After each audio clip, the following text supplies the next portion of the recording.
राम मंदिर के उद्घाटन के समय एक और बात कही गई, हमारे बहुत से लोग कहते हैं इसमें सीता जी का नाम नहीं लिया गया। भाई मैं बताना चाहता हूं, अरे आप लोग थोड़ा सा सहज बुद्धि का प्रयोग करिए। ये तो राम जन्मभूमि है, ये तो राम लला है। विराजमान भी वहां 5 वर्ष के हैं।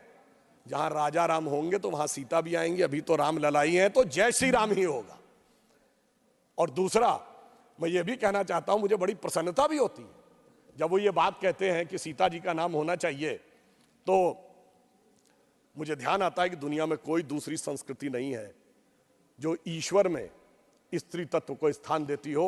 सिर्फ हमारी संस्कृति है। हम सीताराम भी कहते हैं, राधे श्याम भी कहते हैं, लक्ष्मी नारायण भी कहते हैं, गौरी शंकर भी कहते हैं। और जब राम मंदिर आंदोलन चल रहा था तो हम दोनों को याद करते थे।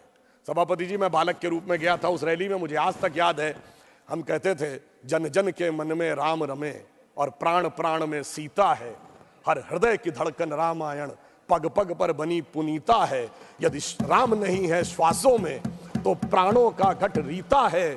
फिर हम कहते थे, इसलिए नरनाहर श्री पुरुषोत्तम का हम मंदिर भव्य बनाएंगे। सौगंध राम की खाते हैं, हम मंदिर वहीं बनाएंगे। और आज आप देखिए, वो सौगंध पूर्ण हुई। उसकी शुरुआत माननीय अडवाणी जी के समय में हुई थी और संपूर्ण मोदी जी ने उसे करने का कार्य किया है।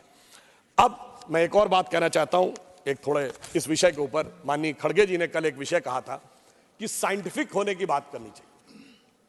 जब हम साइंटिफिक की बात करते हैं तो मैं याद दिलाना चाहता हूं, श्री राम जन्मभूमि का जो मंदिर बना है ना, उसमें एक बड़ा साइंटिफिक एंगल आया है।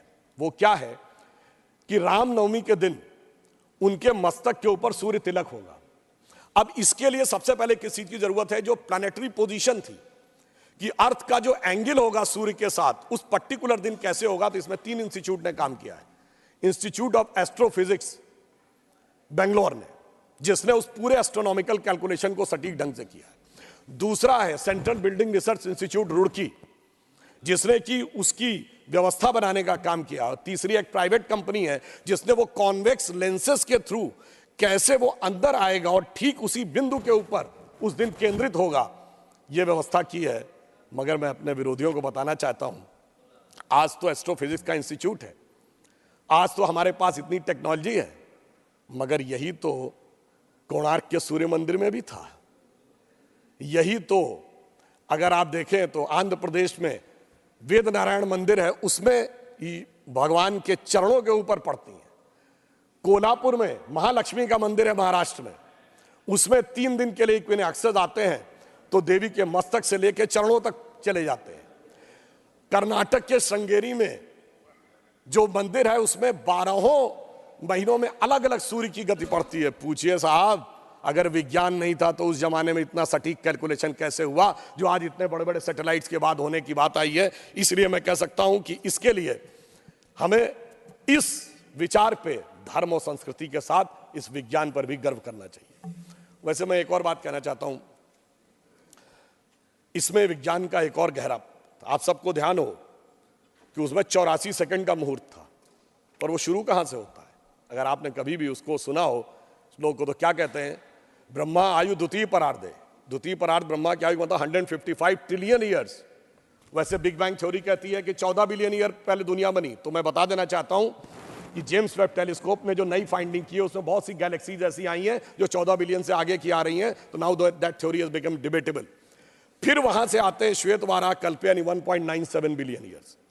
फिर आते हैं वैवस्वत मनवंतरे, फिर आते हैं कलयुग यानी 5125 ईयर्स।